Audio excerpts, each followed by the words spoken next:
Hola, hola, bienvenidas, bienvenidos a un nuevo episodio de El Hecho Maldito, el podcast semanal de análisis de la actualidad política. Estoy, como siempre, junto a Poli Sabatés, a Julián Hoffele, a Mili Pioletti. Yo soy Juan Gentile. Bien, semana en la cual se realizó la cumbre de Mercosur en la Argentina con la llegada de Lula da Silva, el presidente de Brasil, que se mostró muy frío en el encuentro con el presidente Javier Milei.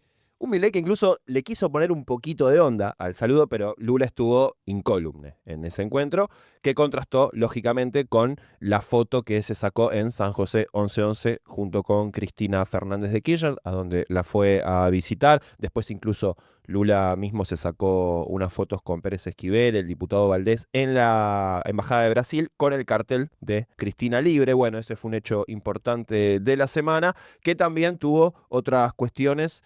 Principalmente empezó la semana con el tema YPF, que fue el fallo de la justicia en Estados Unidos, demandando al gobierno nacional que devuelva las acciones expropiadas. Y antes de eso, Milei había estado en un stream con el mameluco de YPF, ¿no? Fue también llamativo esa situación, si bien no era la primera vez que se lo veía con ese vestuario al presidente nacional. Bueno, fue un poco llamativo la secuencia, ¿no? Vimos esa imagen en la cual, bueno, sacó el perro, ¿no? Finalmente, en mi lectura, como forma medio distractiva, ¿no? De llevar el debate público lejos de las inconsistencias del modelo económico que estamos viendo por estas horas, porque tuvimos también una semana con movimientos en el mercado cambiario, con mayor presión sobre el valor del dólar en nuestro país y con cierta expectativa de parte de sectores del mercado, del poder económico, con una expectativa de suba del dólar en el futuro, en los próximos meses, lo cual, bueno, va generando una presión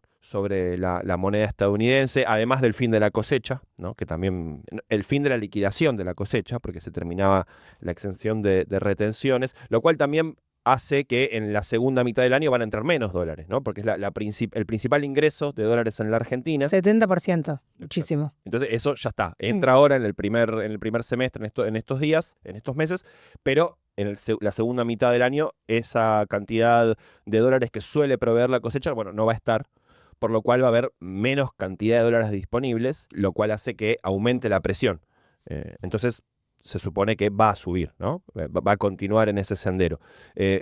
Todo eso genera ruidos en el modelo económico, mientras el presidente, el gobierno nacional, busca, y abre el juego, porque también estamos en una situación en la cual recrudecieron los ataques de parte del oficialismo, verbales y no verbales, también la persecución, detenciones, todo un combo de situaciones que, por lo menos así lo veo yo, es una forma que tiene el gobierno nacional de llevar la discusión hacia otro lado.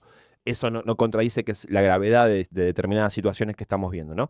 Pero por lo menos yo, esto lo digo a título personal, me da la sensación de que a veces la conversación pública se lleva muchas horas, las cuestiones que son más de orden, los insultos, la violencia, todo lo que habitualmente nos tiene acostumbrado el oficialismo actual de la Argentina, y se habla menos de la cuestión de fondo, que son las inconsistencias, como decíamos antes, del modelo económico. Abro el debate, abro la charla, son muchos temas, a ver por dónde le podemos entrar, porque además es finito, ¿no? Hay algunas cosas que no son lo mismo que otras, ¿no? Digo, no es lo mismo la detención de personas que realizaron una acción militante en la casa, en el frente, en la vereda de la casa de José Luis Espert, que están detenidos en este momento, en allanamientos que fueron ilegales porque fueron por la noche, ¿no? Fueron muy violentos, allanamientos de las familias y distintas personas, que traslado el penal de Seiza también de una forma absolutamente arbitraria.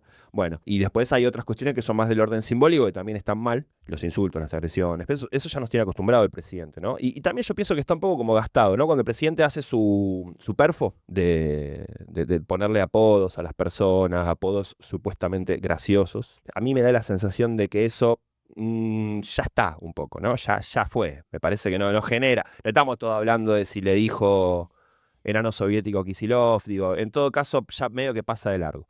Bueno, no sé, tiré una introducción así medio caótica porque son muchos temas. Estamos en un capítulo que nos sentamos y dijimos, arranquemos, así como llegamos, con lo opuesto. Muchos temas. Esto es lo que salió. Sí.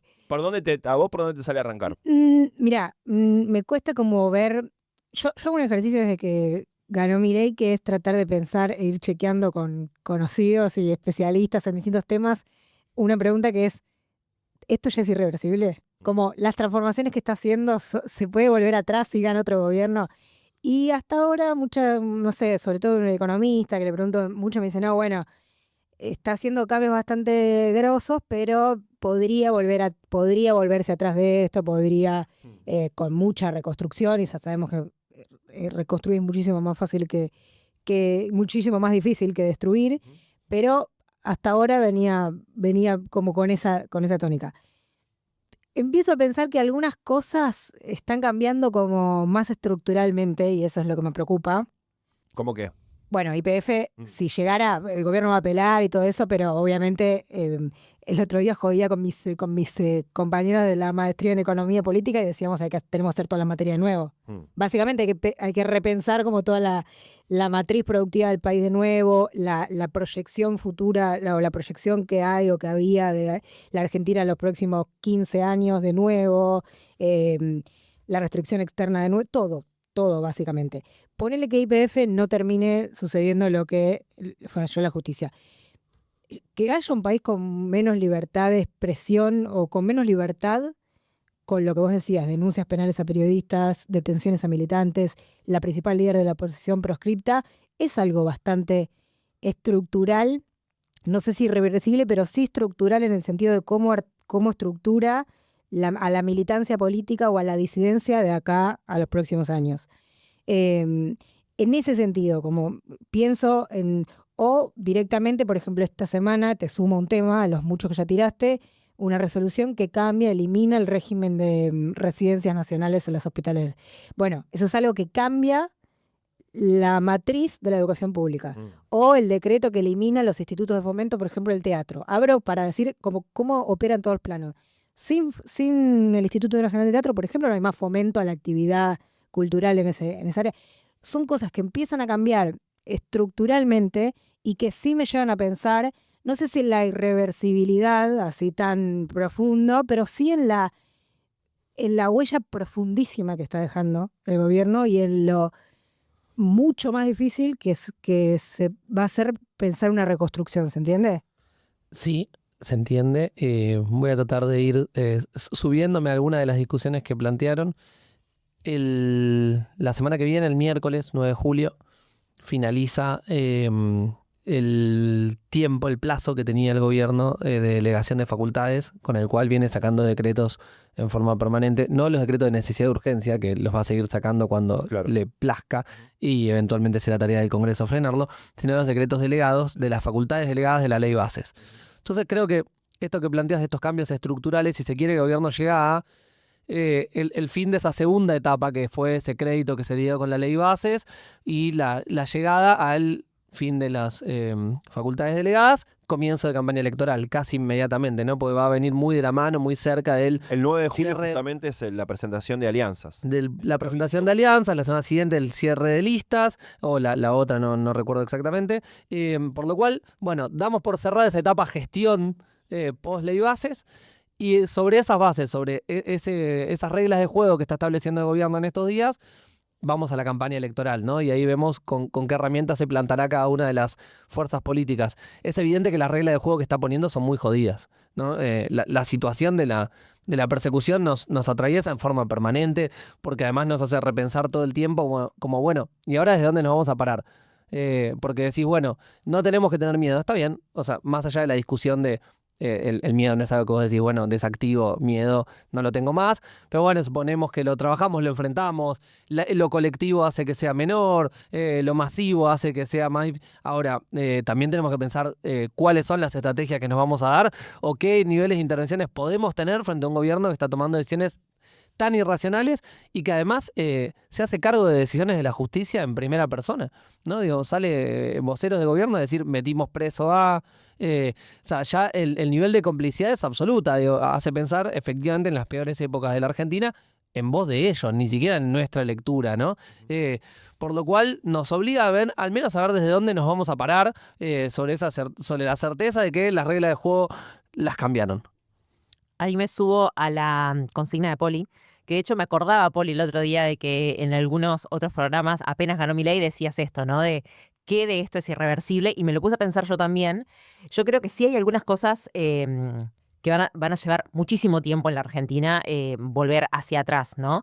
El tema de YPF por ahí se me ocurre como una excepción, digo, que nos da la pauta de lo importante que es, porque incluso Milei, atacando a Kicillof y y los errores de Kicillof y demás, va y apela, digo, no es boludo. O sea, él creo que sabe que su modelo económico está sostenido gracias a que Argentina cuenta con YPF expropiada y que cuenta con vaca muerta, que es lo que le da dólares, que no le está entrando por otro lado, digamos. La balanza comercial está desbalanceada, digamos, el turismo se lleva los dólares para afuera, los dólares que ingresan son solamente de préstamos de organismos multilaterales. El RIGI no está funcionando, es algo que no está saliendo mucho, pero el RIGI no está funcionando, no está dando todos esos frutos increíbles que iba a dar, y iban a llegar una lluvia de inversiones increíbles a la Argentina. Eso no está sucediendo con todos los beneficios que tiene para los inversores, ¿no? Que no tienen que dejar un peso en infraestructura en este país. Pero también respecto de esto, del apresamiento de militantes, de las denuncias a periodistas, denuncias por editoriales, por notas, digamos, de un nivel muy elemental, creo que eso sí marca un cambio en la batalla cultural, que es algo en donde Milei viene ganando terreno, sin dudas, digamos. Creo que eso es difícil va a llevar mucho tiempo volver para atrás en ese sentido común que se instaló, ¿no? Pensaba también en que esta semana salió el decreto de despido de Gabriel Di Meglio del Museo Histórico Nacional, ¿no? Digo, qué loco que a este gobierno le importe un lugar como el Museo Histórico Nacional para ir y meter ahí su cuña también y decir, no, vamos a reescribir la historia también. Andate vos del Museo Histórico Nacional. Me llamó mucho la atención de que en medio de los cambios del dólar y el modelo económico y demás, pongan también un ojo ahí. Vamos a ir al Museo Histórico Nacional y vamos a sacar al director.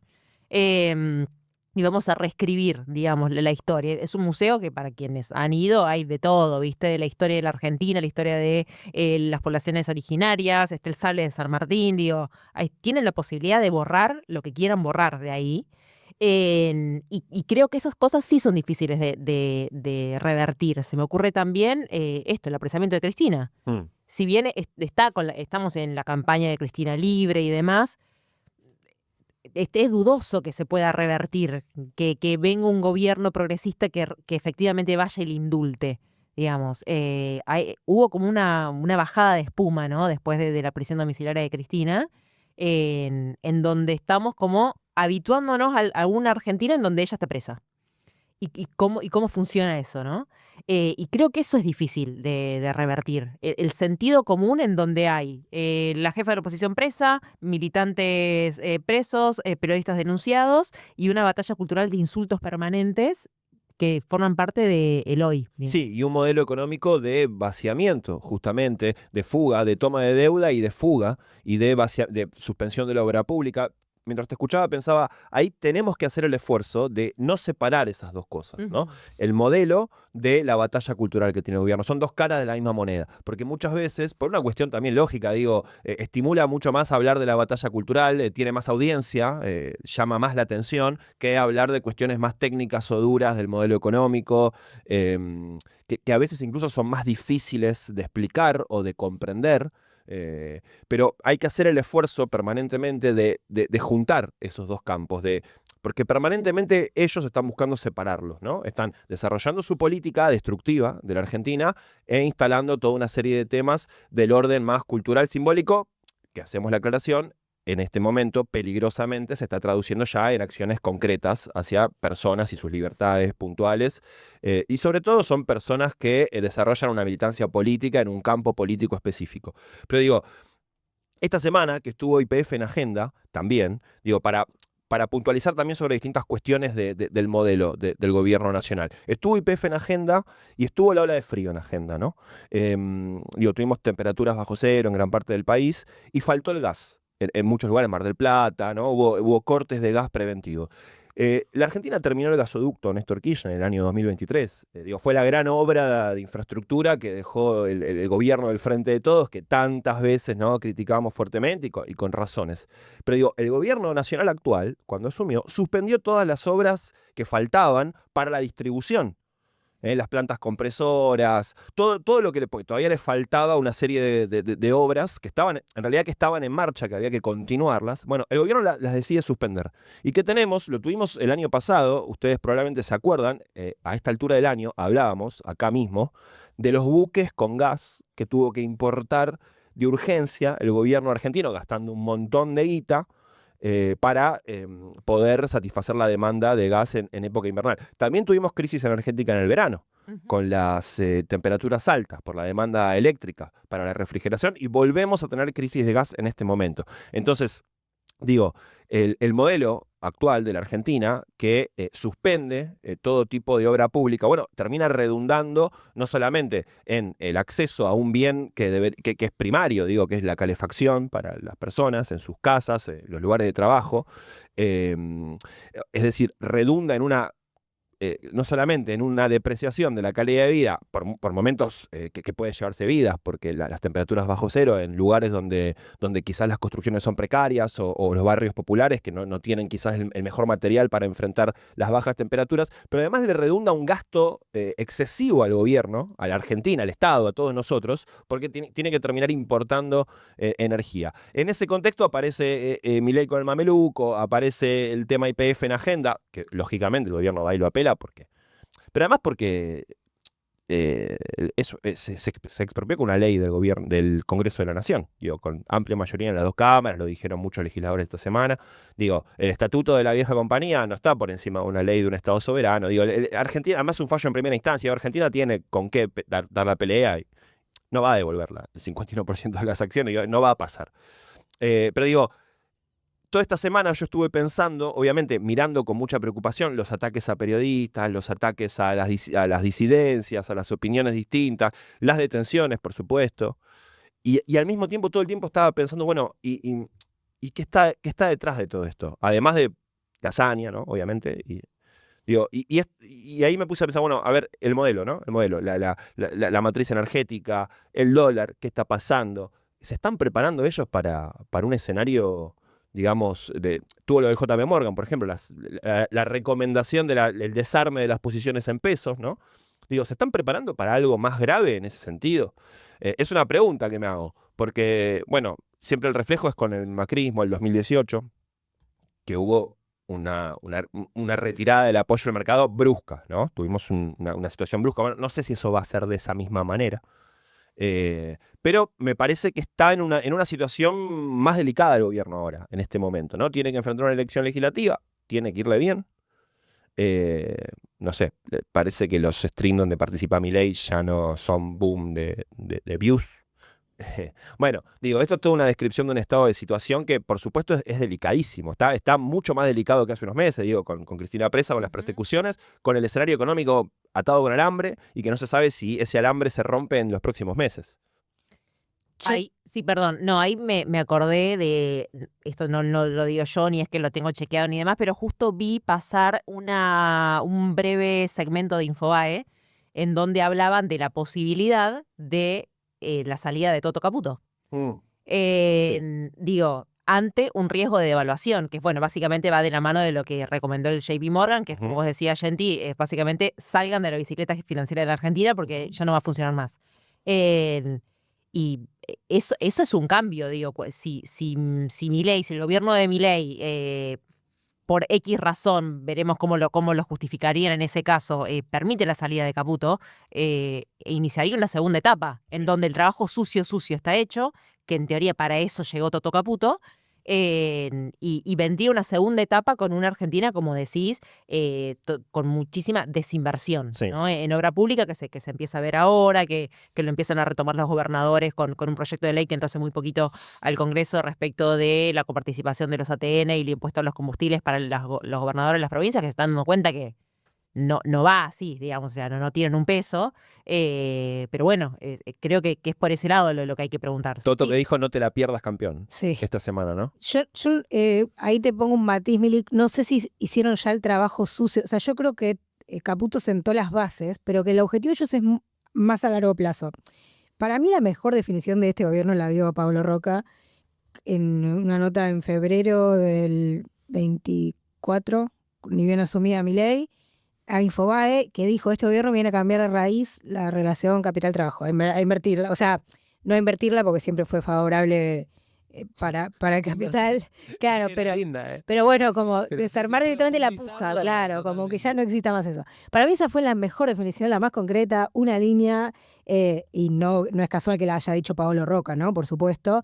Paréntesis, el gasoducto Néstor Kirchner era obra pública y sector privado, y Paolo Roca tuvo una participación enorme en el gasoducto Néstor Kirchner, y bueno, por eso también a veces me cuesta entender algunas decisiones de Milei vinculadas a los grupos económicos locales. Pero bueno, cerrando ese paréntesis, para mí ese es el objetivo central de este gobierno, que es eso, terminar con esa puja histórica, estructural, propia de cualquier sociedad capitalista de mercado hoy. Y es más de largo plazo. Coincido, Mili, en que hizo cambios muy grandes. Por eso yo arranqué el capítulo poniendo el foco en la irreversibilidad. No tengo una respuesta, insisto. Yo creo que en general cuando, no sé, hay una fracción de un bloque dominante que tiene la hegemonía en un momento determinado y que conduce el Estado, no es que el Estado cambia de raíz, sino que adopta otra forma circunstancialmente. Pero creo que en este momento hay algunos cambios de raíz que están pasando, por eso traje lo de la irreversibilidad.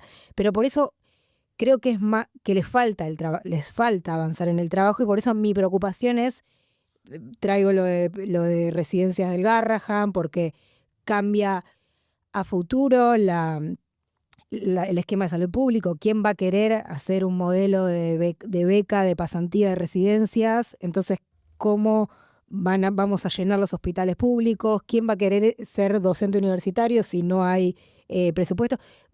Cambia cómo es el Estado, no una orientación del Estado, que es lo que pasó, por ejemplo, en el macrismo. Esa es mi preocupación, ¿se entiende? Que sea profundo. Es que lo está haciendo y evidentemente va a cambia la vida de cada una de las personas que habitan este país y que se acercan a cumplir 18 años y empiezan a pensar, bueno, ¿cuál es la perspectiva acá? ¿Por dónde sí puedo ir? ¿Por dónde no tiene sentido?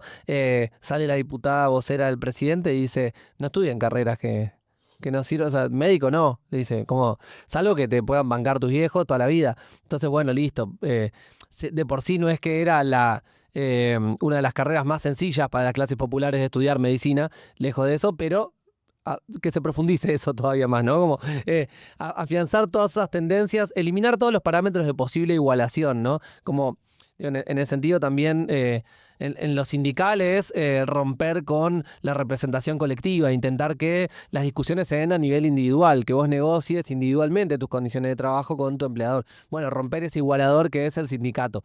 Lo hicieron, lo intentaron durante una primera parte. Ahora pusieron en pausa algunas modificaciones legales, como es el caso de reforma tributaria, laboral y jubilatoria, hasta después de las elecciones. Y está muy claro, lo están anunciando, y tenemos muy claro que el 10 de diciembre asumen nuevos diputados y senadores, y el gobierno va a intentar impulsar con más fuerza esos debates. Ojalá no tenga mucha más fuerza. Pero Y en la va a tal tener. caso creo que lo va a hacer igual Mm. por otros medios. O sea, ahí apuntará a hacerlo por decreto, apuntará a seguir comprando gobernadores como lo hizo en su momento. En cualquiera de los dos casos el gobierno va a avanzar porque hasta ahora demostró que su agenda no la negocia, que en su agenda avanza, profundiza. Hay que ver hasta dónde le da el cuero, esa será la discusión eventualmente, Sí. en las urnas y después en la calle, ¿no? O al mismo tiempo. Pero la agenda no están dispuestos a negociarla, no van para atrás con esas ideas. No, coincido con vos. Vos una vez dijiste acá muy claro, y yo creo que es así, que van a intentar una reforma constitucional antes de irse, si es que lo pueden hacer, o si ven que tienen aire para un segundo mandato, lo van a intentar. El tema es, nosotros no nos vamos a morir. La disidencia política, la sociedad civil, los que no somos libertarios, los que estamos por Las fuera. ideas no van a desaparecer. Exacto. Sí. Entonces, ¿cuál va a ser la nueva puja? ¿Qué lugar vamos a tener en esa nueva Argentina, si es que hay un nuevo andamiaje jurídico, institucional, político, económico, mediático, que es mi preocupación inicial del capítulo? ¿Qué vamos a hacer nosotros? ¿Dónde vamos a estar? ¿Cómo vamos a intervenir? ¿Desde qué lugar? ¿Con qué representaciones? ¿Con qué estructuras? ¿Con qué institucionalidades? Sí.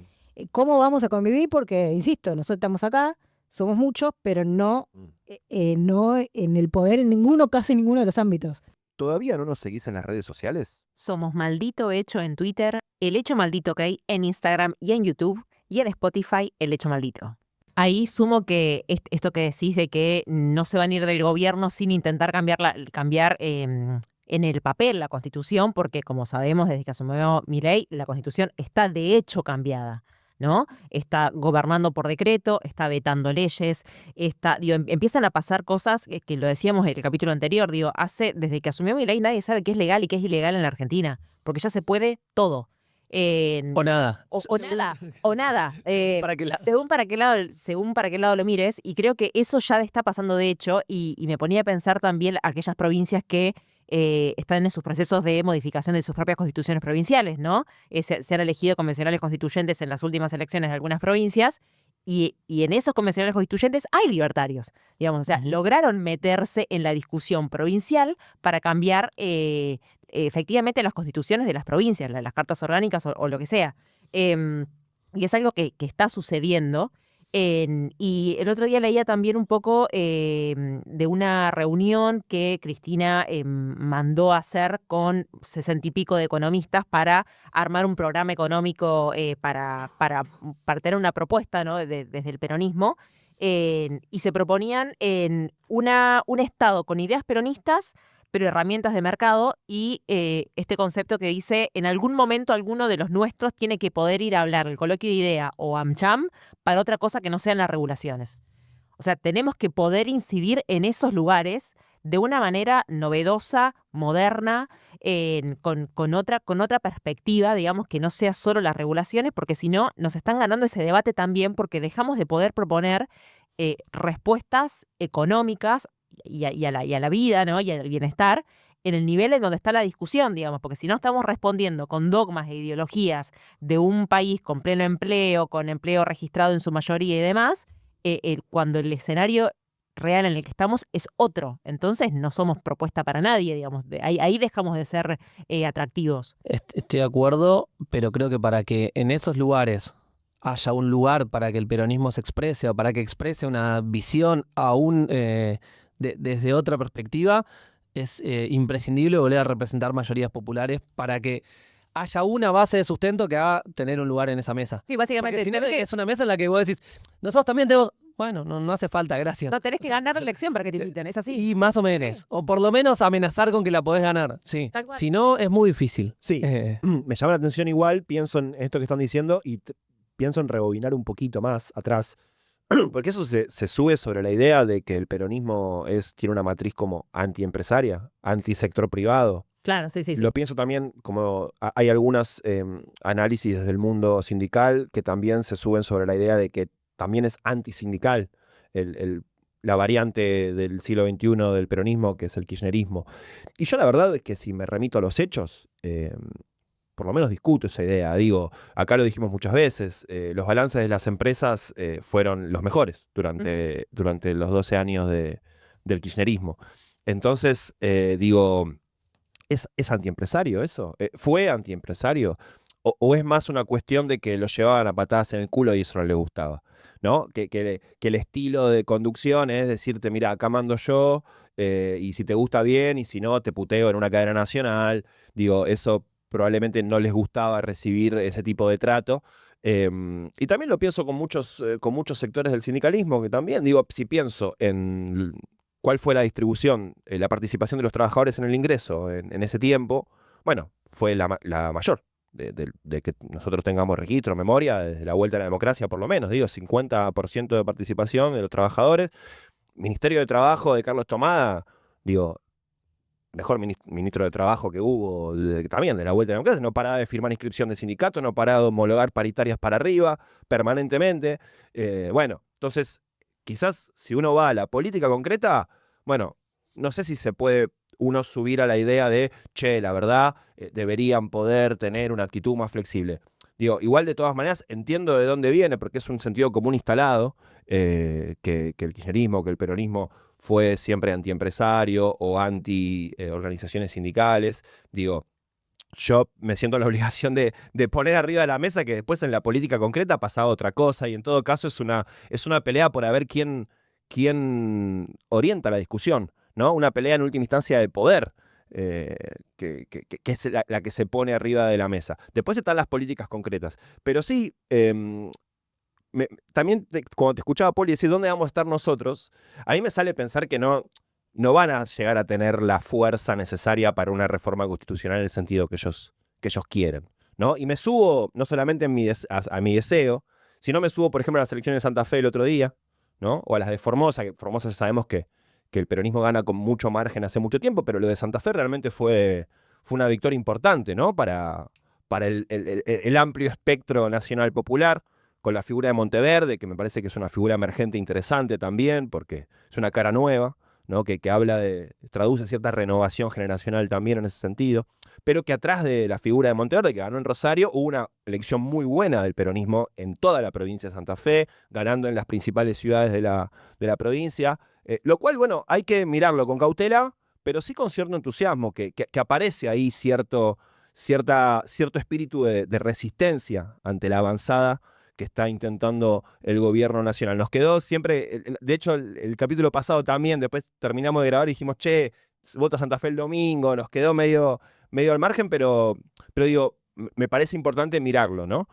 Con detenimiento, estar atentos, porque además se vienen ahora procesos eleccionarios importantes, ¿no? La provincia de Buenos Aires, bueno, ahí por supuesto seguramente nos van a escuchar hablar mucho en los próximos capítulos de la provincia. Bueno, va a haber candidatos en, creo que 15 días, ya van a estar las listas en la provincia de Buenos Aires, con, hasta ahora, al día de hoy, duda total de quiénes van a encabezar, cómo va a cerrar el peronismo. Hubo algunos avances, ¿no? Hubo una mesa ahí que finalmente se concretó entre los tres sectores del peronismo, con un acuerdo, un principio de acuerdo, y también la duda de qué va a ser el PRO y la Libertad Avanza, ¿no? Que también hubo un principio de acuerdo, pero no están del todo cerrados cómo se van a presentar, si va a ser la boleta violeta, el PRO tiene 13 municipios en la provincia de Buenos Aires, y ahí esos intendentes te están diciendo, che, pará, en este distrito que yo soy el intendente, armo la lista yo, ¿cómo es? ¿Me va a venir Karina Milei con pareja desde una oficina en la ciudad de Buenos Aires a armarme la lista de mi distrito?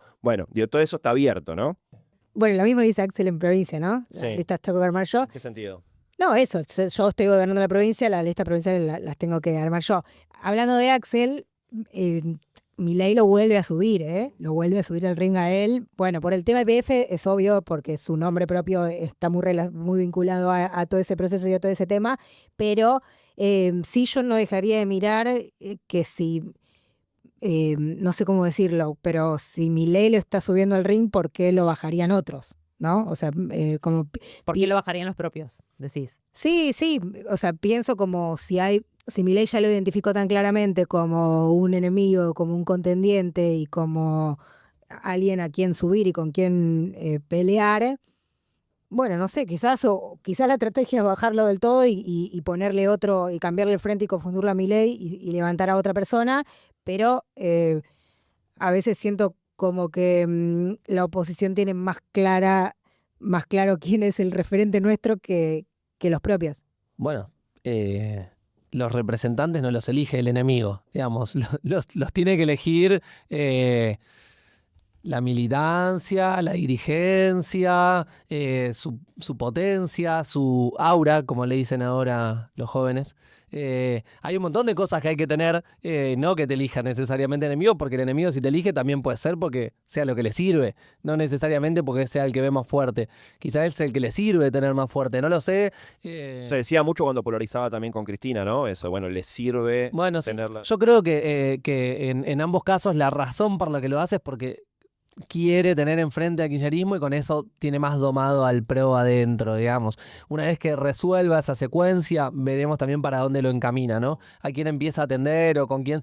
Pero por ahora le sirve ser la figura más antikirchnerista, que el PRO quede diluido en el Frente de Libertad Avanza, cosa que, quiero decirte, lo discutimos la semana pasada y ya esta semana cada vez más adentro están, ¿eh? Sí. El PRO no está pudiendo no está pudiendo discutir ni los caramelos. Le dice, te ponemos un apoderado y un derecho de veto del 10º de la lista, ¿no? Se va a arrastrar una Arrastradísimos lagartija. están. arrastradísimos. Sí, bueno, pero después del fallo de la corte, y eso no es una forma de decirle, che, hey, mirá que yo todavía No, estoy. está bien, sí, eso está. Y Macri, creo que es Macri, pero su partido va camino ahí inexorablemente.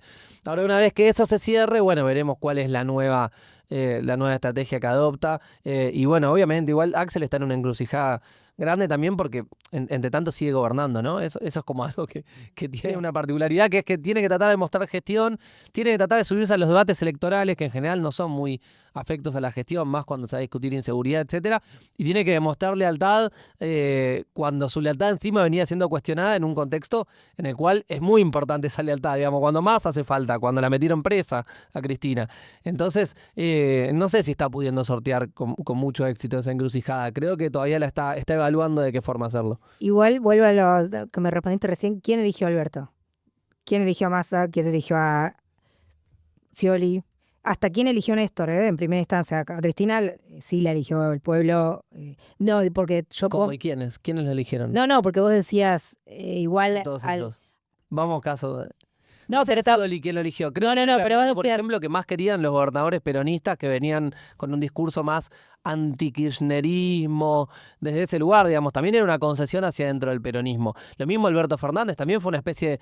Por más que el anuncio lo haya hecho Cristina, no es que lo elige porque es el que más le gusta. Si ella lo dijo, yo elijo a Guado para eso, si es el que más me gusta. Sí, fue ceder ante a presiones que estaban instaladas. Yo creo que está bien, en lo público podemos decir eso, pero también sabemos por adentro que Scioli no era el candidato específicamente de Cristina. Si algo se decía era que no le hacían campaña o que no se lo nombraba, que ella nunca decía Daniel Scioli hasta la primera vuelta. Lo que digo es que Entonces, hace mucho ¿quién que... eligió? No, pero hace mucho que las más... Yo creo que con Perón y con Cristina, dentro del peronismo de los últimos 80 años. Después no... Bueno, obviamente Néstor, pero nadie lo conocía al principio, no es que hubo como una aclamación. Sí. A lo que voy es que a lo mejor no pasa ahora, de hecho no creo que pase en este momento de la sociedad del peronismo que haya una elección popular de líder. Entonces, si eso no va a existir, ¿por qué no elegir quizás al que el enemigo te está poniendo como... Bueno, en principio por eso mismo. O sea, si tuviera que responder, no digo que necesariamente no, pero en principio, ¿por qué lo va a poner el otro? Ahí se me ocurre traer como un escenario, pesimista, ¿no? Digo, estamos pensando, digo, toda esta discusión tiene que ver con que el peronismo va a ser competitivo y en 2027 alguien, Axel, Máximo, quien sea, sería una persona que, gane unas hipotéticas elecciones, etcétera. Yo creo, y como que, no sé, invito a pensar en ese escenario, porque me parece que esta lucha y esta recomposición y esta renovación del peronismo va a ser de mucho más largo plazo que una gestión de Javier Milei. Digo, es factible y es probable que en 2027 nos vaya mal. De que no haya un peronismo en 2027 para recuperar esto que decíamos antes, lo irreversible, para recuperar obra pública, para recuperar rápidamente lo que se perdió en 4 años. 4 años es muy poco tiempo. 2027, digo, siempre pasa esto, ¿no? En la Argentina, que decimos, bueno, 2027 está a la vuelta de la esquina, pero a la vez es un montón de tiempo. En la Argentina pueden pasar muchas cosas. Pero sin embargo, creo que es nuestra responsabilidad pensar de que es muy probable que en 2027 no suceda algo que le haga recuperar al pueblo todo lo perdido, digo, porque estos procesos de gobiernos que generan procesos de desposesión, de desinversión, de hacer generar países bananeros, generar industrias a la baja, abrir las importaciones, digo, son daños que no son irreversibles, pero son muy severos en la estructura de un país. Son severos en la estructura económica, son severos en la batalla cultural, son severos en lo político, que en este tiempo, digo, está como muy degradado. Digo, abiertamente lo hace Javier Milei hablando de la casta, pero está degradadísimo, digamos. Está degradado lo que puede hacer el Congreso, está degradado la parte circense, la parte performática del Congreso, de las sesiones. Hoy está como muy naturalizado los gritos, el insulto adentro de una cámara, de una cámara, digo, me refiero a cámara alta o cámara baja. Digo, ese tipo de cosas son difíciles de revertir, están ya entrando, ya ingresaron, digamos, a la vida política en la Argentina. Y no sé si en 2027 eso va a cambiar de cuajo. Por ahí sea un fade out, que en algún momento podamos ver algo de lo que hemos recuperado, pero creo que es nuestra obligación pensar que quizás en 2027 esto, en lugar de revertirse, se profundiza. ¿Y qué vamos a hacer en esas circunstancias? Sí, pienso también que la capacidad de regeneración del peronismo es asombrosa, ¿no? Total. Si uno recorre las últimas décadas, e incluso la historia del siglo XX, tiene una capacidad de volver a la vida que siempre la muestra. Y digo el peronismo y digo los sectores populares en general, digo el peronismo como su máxima expresión, pero después hay otros sectores no peronistas y demás. El amplio campo popular de la Argentina, que muchas veces se lo dio por muerto, ¿no? Distintos momentos de la historia, de forma simbólica y de forma concreta y física, incluso se lo mató a 30.000 personas en nuestro país en esa misma línea, ¿no? En esa misma línea de clavarle los clavos al cajón, ahora se dice del kirchnerismo, pero de las ideas de una sociedad más justa, más igualitaria, más solidaria, que es siempre la gran pelea, ¿no? Que además de los temas de soberanía. Digo, esto quizás me siento a veces en la obligación de traer un poquito la otra mirada, la mirada, no sé si optimista, pero sí un poco esperanzada, en el sentido de que yo siento que no nos van a matar, o sea, y no solamente nuestras ideas, sino también nuestras herramientas organizativas, políticas, el espíritu constructivo que anida en una parte importantísima del pueblo de nuestro país, que además es el que hizo grande a esta nación, digamos, en otro momento de la historia. Es algo que no lo han podido matar ni con dictadura, ni con desapariciones, ni con modelos excluyentes, ni con la pobreza, ni con la represión. Por supuesto que siempre es una pelea desigual, ¿no? Siempre es una pelea desigual y en la que estamos nosotros, los que nos sentimos parados del lado del campo popular, estamos cuesta arriba. No tenemos el viento en contra. Pero siempre, eso lo hay que. Digo, los momentos en los que tuvimos el viento a favor, o corrijo, los momentos en los que aparentemente tuvimos el viento a favor fueron pocos. E incluso los fierros los tenían los otros, siempre. Siempre fue así. En los primeros dos peronismos, en los 12 años de Néstor y Cristina, digo, en última instancia, pudo en algunos momentos asemejarse a una pelea en la que estábamos en mejores condiciones para enfrentarlo, pero siempre estábamos con menos, en términos de fierros, ¿no? La herramienta que nosotros tenemos siempre es el pueblo, la calle, los sindicatos, las organizaciones, las unidades básicas, los locales, todo eso. Pero aún así, siempre es desfavorable la cancha está inclinada permanentemente, pero nunca logran liquidar esa potencia, esa fuerza. Entonces yo siempre tengo la mirada de que en algún momento, con la persistencia que tiene la militancia, la participación, por supuesto que estamos en un momento también como de mucho desánimo en ese sentido, ¿no? Uno lo percibe.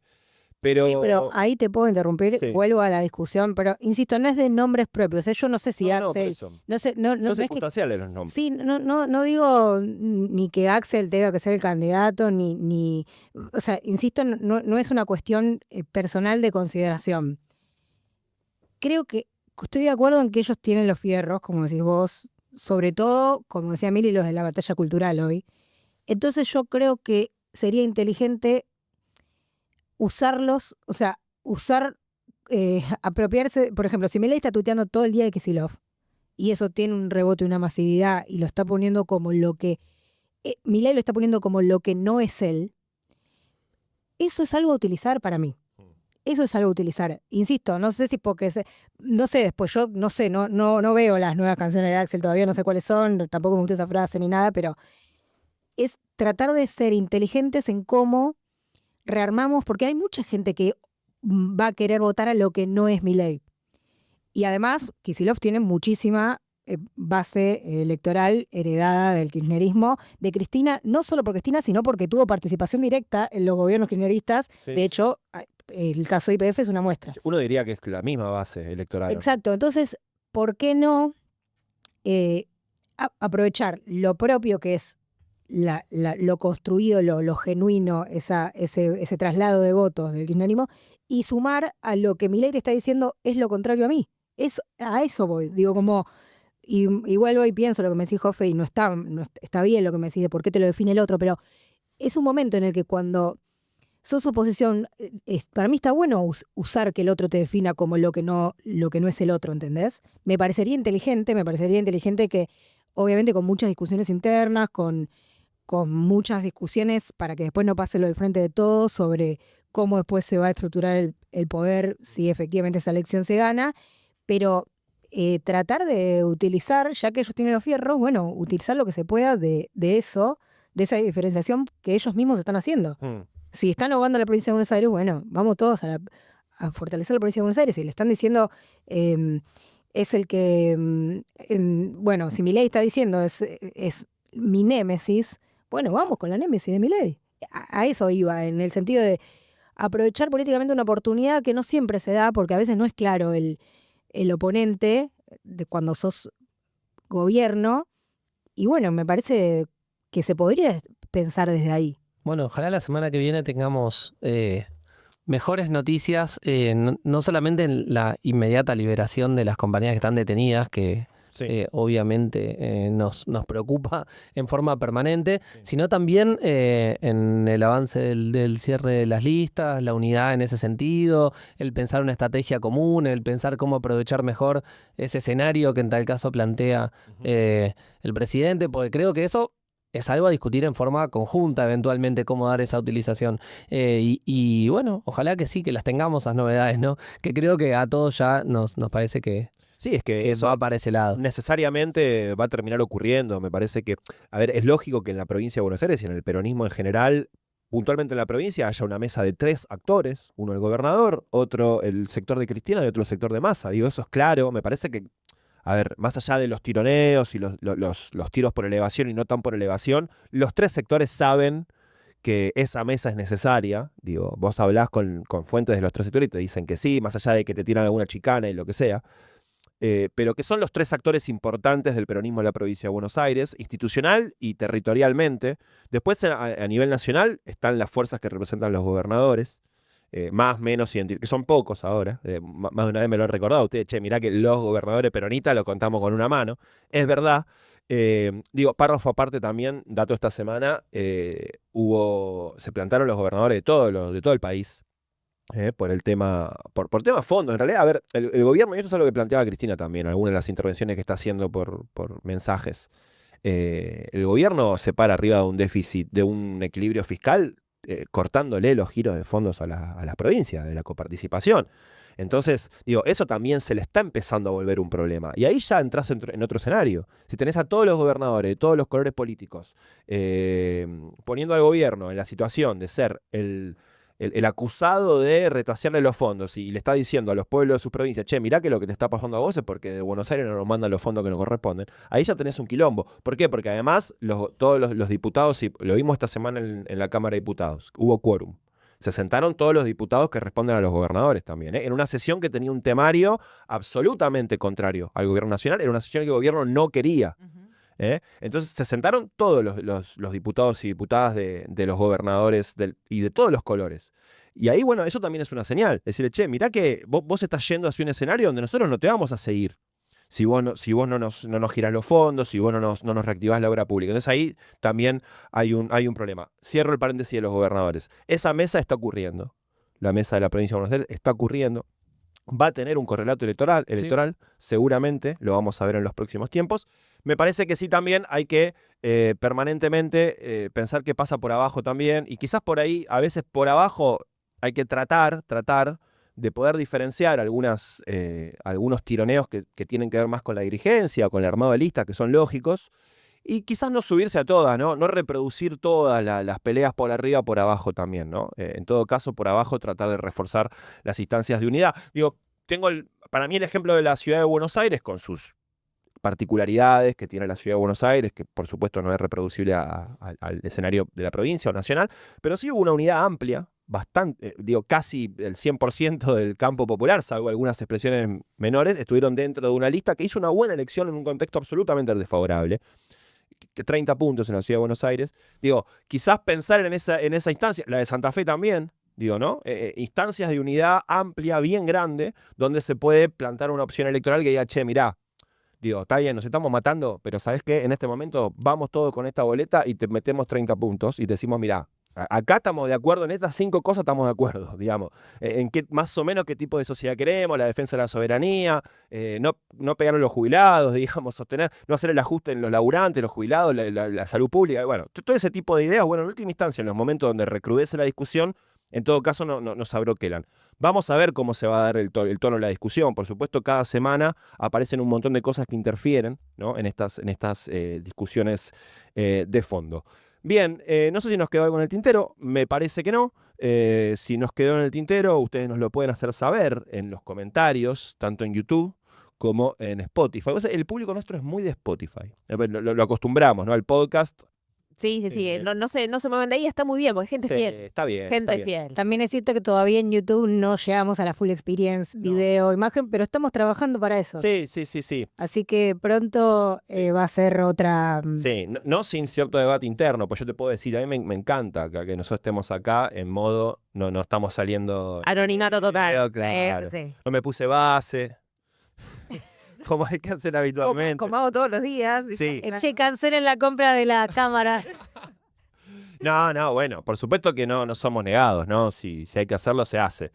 Pero bueno, en YouTube también nos pueden escuchar, estamos ahí, hay unas bellas placas que están al aire mientras nosotros conversamos, porque también es un medio que se está utilizando mucho. Yo cada vez lo utilizo más, la verdad, para consumir cosas. Igual a mí Spotify me gusta, soy un poquito old school, entonces me gusta ahí estar tomando unos mates y escuchando el podcast de fondo. Bárbaro, escuchalo porque está bueno. Yo lo Mucho escucho, maldito lo que escucho ya todos los podés sábados. seguir en las redes también. Vos sabés que yo hago, ya cierro, vos sabés que yo hago la experiencia real de audiencia cada sábado. Hago la real, tipo me armo los mates a las 10 de la mañana y me pongo el hecho maldito, como hacen toda persona de bien. Y funciona bien, anda bien, me acompaña bien, me hace algunas preguntas, el conduce medio boludo.